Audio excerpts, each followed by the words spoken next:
والصلاة والسلام على رسول الله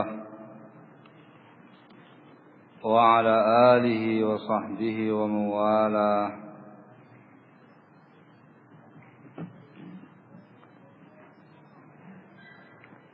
أما بعد،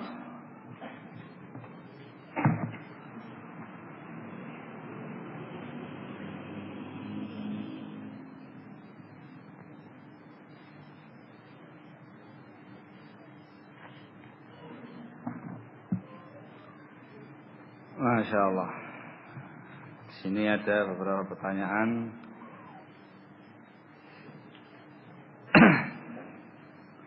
yang mungkin dijawab sebagiannya, sebagian yang lagi mungkin tidak dijawab, mungkin karena keterbatasan ilmu saya,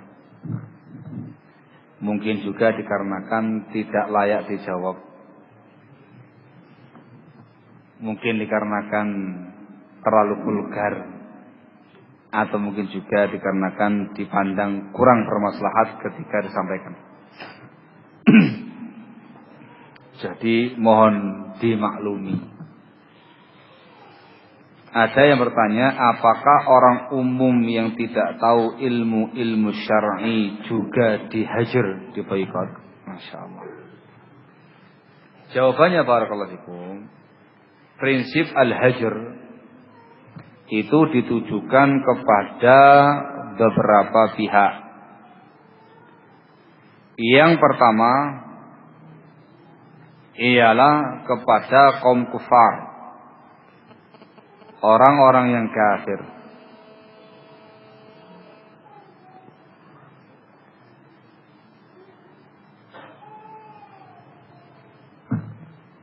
Kita bisa berargumentasi dengan sabda Rasul alaihi salatu wassalam yang disebutkan dalam sahih dari Abu Hurairah radhiyallahu taala anhu wa ardhah. Rasulullah sallallahu alaihi wa alihi wasallam menyatakan, la tabda'ul yahuda walan nasara bisalam. Kalian jangan memulai mengucapkan salam kepada orang-orang Yahudi dan kepada orang-orang Nasrani. Wa idza laqitumuhum fatarruhum ila adyaqih wa idza laqitumuhum fi tariqi fatarruhum ila adyaqih. Dan bila kalian berjumpa dengan mereka, maka pepetlah mereka sampai ke jalan yang paling sempit.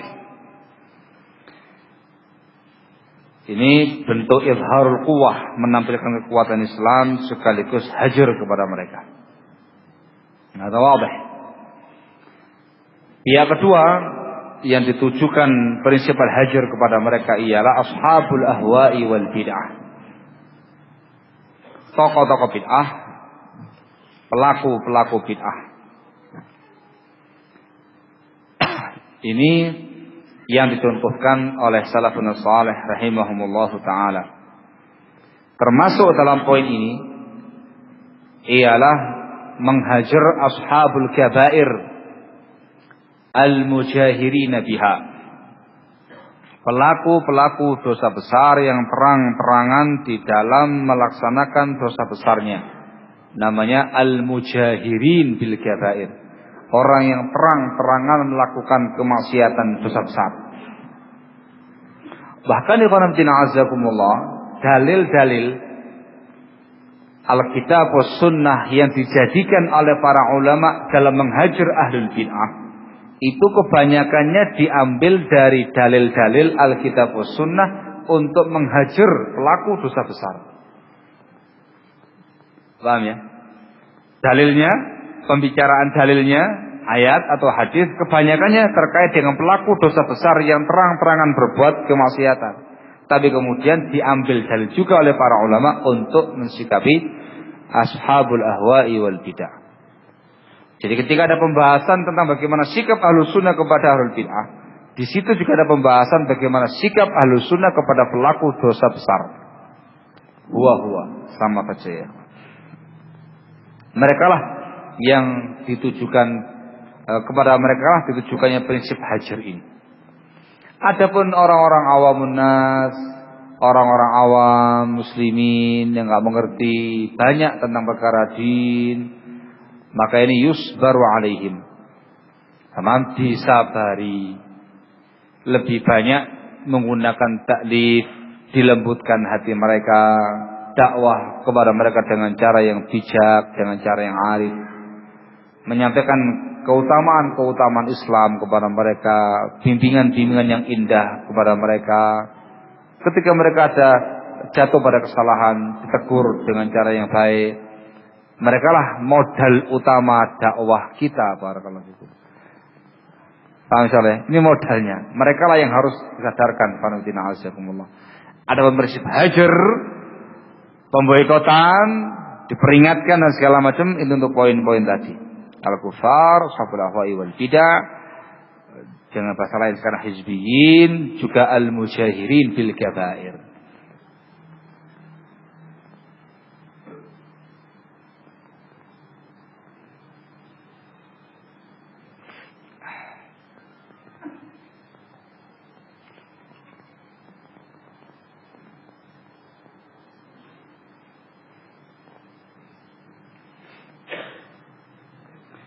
Ada yang bertanya, agar tersampaikannya perkara yang wajib, dibolehkan meninggalkan perkara yang lebih afdal.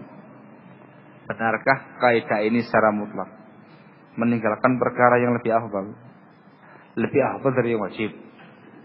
Atau perkara yang sunnah.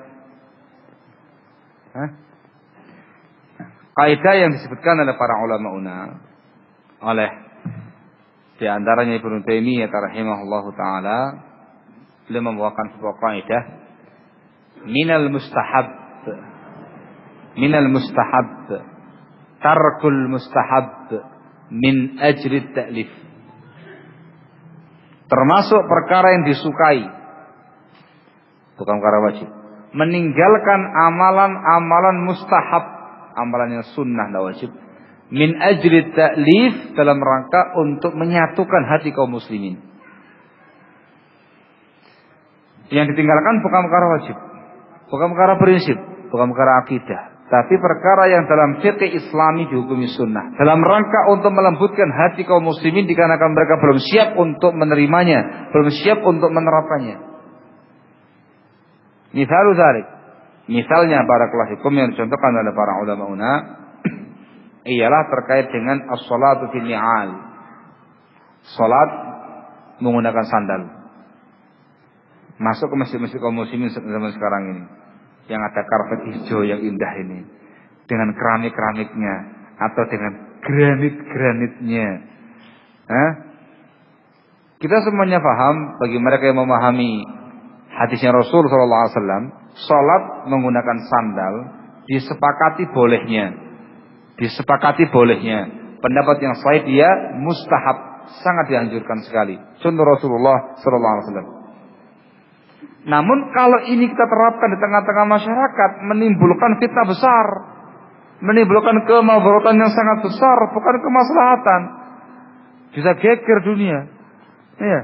Antum dengan sandalnya yang antum pakai setiap hari masuk pasar segala macamnya, tamam, masuk ke masjid, padahal ketentuannya harus suci, harus bersih, ya. Antum naikkan ke atas masjid, luar biasa itu. Itu di mata muslimin pelanggaran besar, dosa besar yang tak terampuni di mata mereka. Menghinakan masjid ila akhirih sudah ya. Nah, di sini belum bisa diterapkan. Kaidahnya minal mustahab tarkul mustahab min ajl at-ta'lif. Termasuk perkara yang disukai, meninggalkan amalan tadi yang hukumnya sunnah itu dalam rangka melembutkan hati kaum muslimin. Barakallahu fikum. Itu menunda pelaksanaan sampai difahamkan kepada mereka ilmunya, mereka paham, mengerti bagaimana hukumnya, ada kemaslahatan, baru diamalkan. Barakallahu fikum. Juga di sini barakallahu fikum termasuk dalam bab ini pula, dan dimasukkan dalam hikmah dalam perkara dakwah. Tapi kondisional, bukan kaidah baku. Ketika berdakwah kepada Allah Taala, antum berdakwah di tengah-tengah masyarakat umum, bukan di kalangan para ikhwah. Masyarakat ini paling anti dengan baju panjangnya antum. Anti dengan baju panjangnya antum ini. Apalagi bajunya putih, kelansuannya putih, pakai imamah putih, semuanya serba putih ya kan ya. Mereka pada nggak suka itu. Maka dalam rangka untuk tersampaikannya dakwah ilallah kepada mereka, barakallahu fikum, maka kita ganti pakaian sunnah ini kepada pakaian sunnah berikutnya, diganti kepada pakaian sunnah berikutnya tidak melanggar syar'i yang bagi mereka itu bisa terima. Barakallahu fikum. Yang lebih baju panjang kita menggunakan sarung. Sarung, menggunakan baju gamis yang agak mendekati lutut barangkali, gitu ya, agak panjang, menggunakan baju putih atau baju yang berwarna dan segala macamnya, dakwah ke sana. Yang pertama sunnah, yang kedua juga sunnah. Yang pertama belum diterima masyarakat, yang kedua mereka bisa menerimanya. Maka dalam rangka untuk memasukkan dakwah tauhid, dakwah sunnah kepada mereka dengan cara semacam itu kondisional, bukan kaidah baku. Ketika di tempat yang lain, ketika masyarakat sudah terbiasa dengan semacam itu, ya kita menggunakan sauk panjang seperti ini, dengan jubahnya, dengan kalansuahnya, mungkin dengan imamahnya, mungkin dengan jas panjang ala Masyayikh Yaman itu barangkali, barakallahu fiik, menggunakan tongkat, dikarenakan tempatnya terbiasa dengan seperti itu. Labas. Ingat yang ditinggalkan apa ya Pak? Perkara mustahab. Tapi kalau meninggalkan perkara yang wajib dengan alasan maslahat dakwah, dengan alasan ta'liful qulub, ini khalalun fil manhaj. Itu merupakan kesalahan dan kerapuhan perkara penyimpangan dalam manhajnya dia. Makanya kan wajib ditinggalkan. Perkara prinsip dia korbankan dalam rangka maslahat dakwah. Hadza ma yajuz. Barakallahu. Bisa dipahami insyaallah ya? Bisa dipahami insyaallah taala.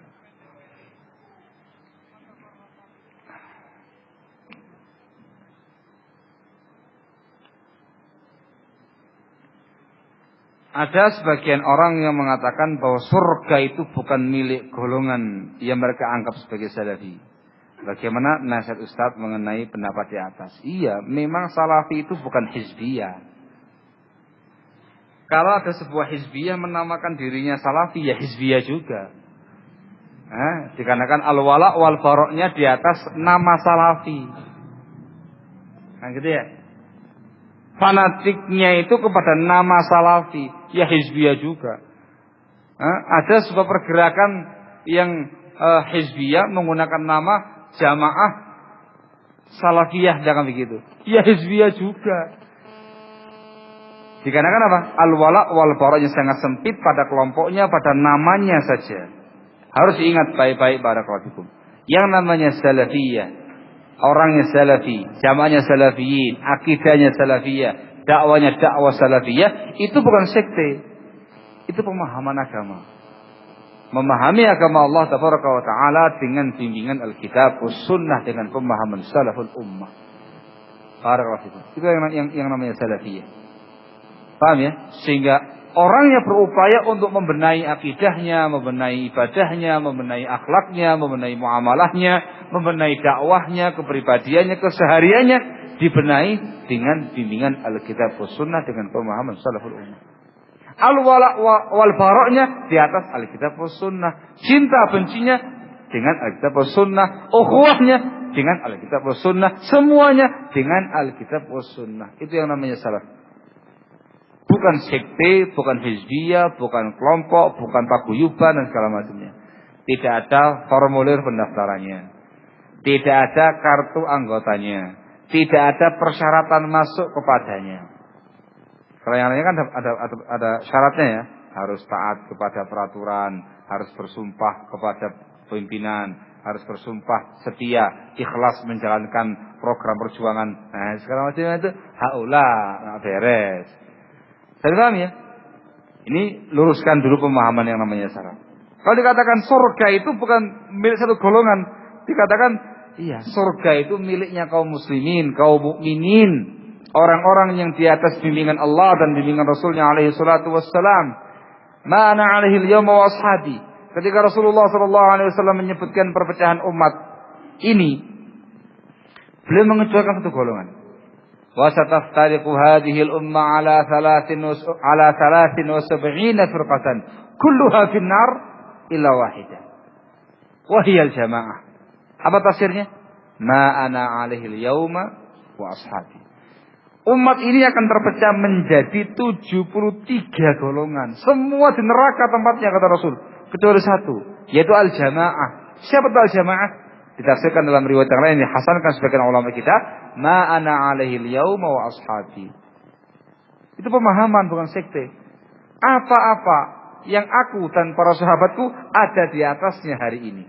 Yakni semua perkara ibadah, akidah, muamalah, akhlak, dakwah, ucapan, perbuatan, semua yang dibangun di atas prinsip Allah, Rasulnya, dan pemahaman salaful ummah.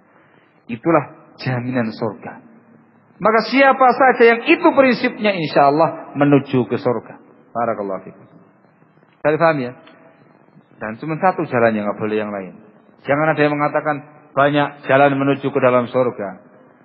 Sebagaimana banyak jalan menuju ke Solo. Oh enggak. Kalau cuma ke Solo bisa lewat mana-mana ya kan. Tapi kalau ke surga satu jalan. Jalan yang lainnya ujungnya kemana? Ke neraka. Allah mengatakan dalam firman-Nya, wa anna hadza sirati mustaqiman fattabi'u wa la tattabi'u as-subul fatafarraqa bikum an sabili. Satu jalan yang harus diikuti. Dan jangan mengikuti subul, jalan yang pendek yang banyak-banyak itu. Yang lurus digariskan jalannya panjang oleh Rasul, subul yang sebelah kanan, sebelah kirinya yang pendek-pendek. Kata Rasul dalam riwayat Abdullah bin Mas'ud ini, Imam Ahmad dan juga yang lainnya, jalan yang pendek tadi ikhwan, ujungnya itu adalah neraka. Di ujungnya ada syaitan yang menyuruh umat manusia kepadanya. Yang lurus cuma satu, ujungnya surganya Allah tabaraka wa taala. Jadi jalan menuju ke surga cuma satu. Cuma satu. Jalan Alkitab was Sunnah dengan pemahaman salaful ummah.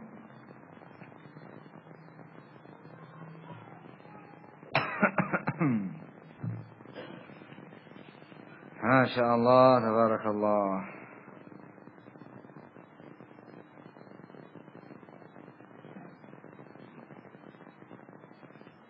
Masya Allah. Mengantuk ini senangnya yang langsungan aja ini.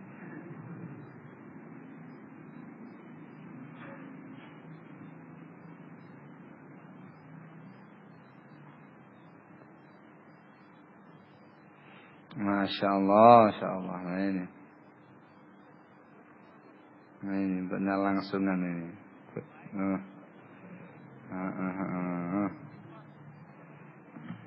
Yang ini salah. Di tempat kami agak sulit membedakan mana salafi, mana hizbi.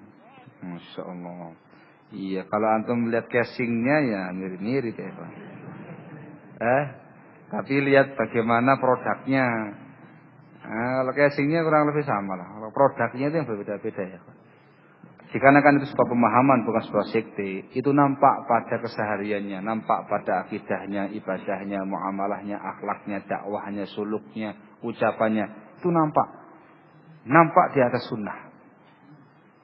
Baik. Tapi labas. Dia mengatakan karena hizbi juga berpakaian syar'i, ya kan?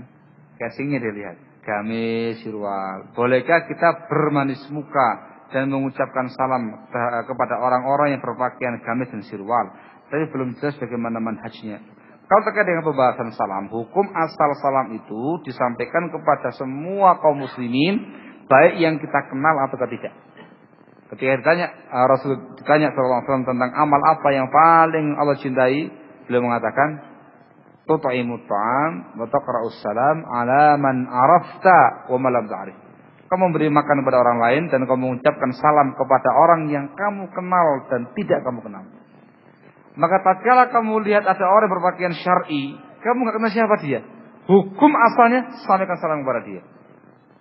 Sampai kamu ngerti ini tokoh gembongnya hizbiyin ini. Ngerti? Nah, sudah. Lihat bagaimana prinsip hajar tadi. Apakah mungkin dihajar atau tidak ini? Memungkinkan, blut, hilang. Nah, Itu namanya hajar bil fi'il, bil qaul, bil qalb. Tidak mungkin, ya sudah. Taklif ketika itu. Paham ya? Sampaikan salam segala macam, terus selesai setelah itu. Hakata. Jangankan yang menggunakan pakaian syar'i, seseorang yang biasalah menggunakan pakaian-pakaian nasional segala macamnya itu, kalau kamu tidak mengerti apakah dia muslim atau bukan muslim, itu kamu salami dia. Hukum asalnya kamu salami dia sampai kamu yakin dia orang kafir. Barakallahu fikum. Itu hukum asal terkait dengan masalah assalam.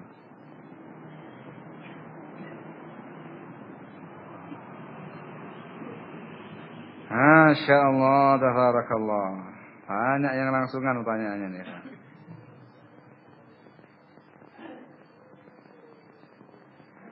Masya Allah. Curhatnya harus diwaspadai.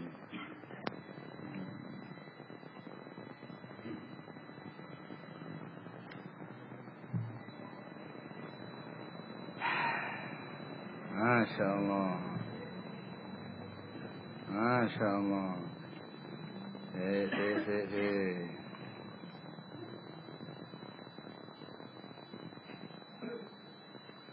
Bagaimana yang masih baru taklim, baru ngaji? Bolehkah mendengarkan radio-radionya Sururiyin?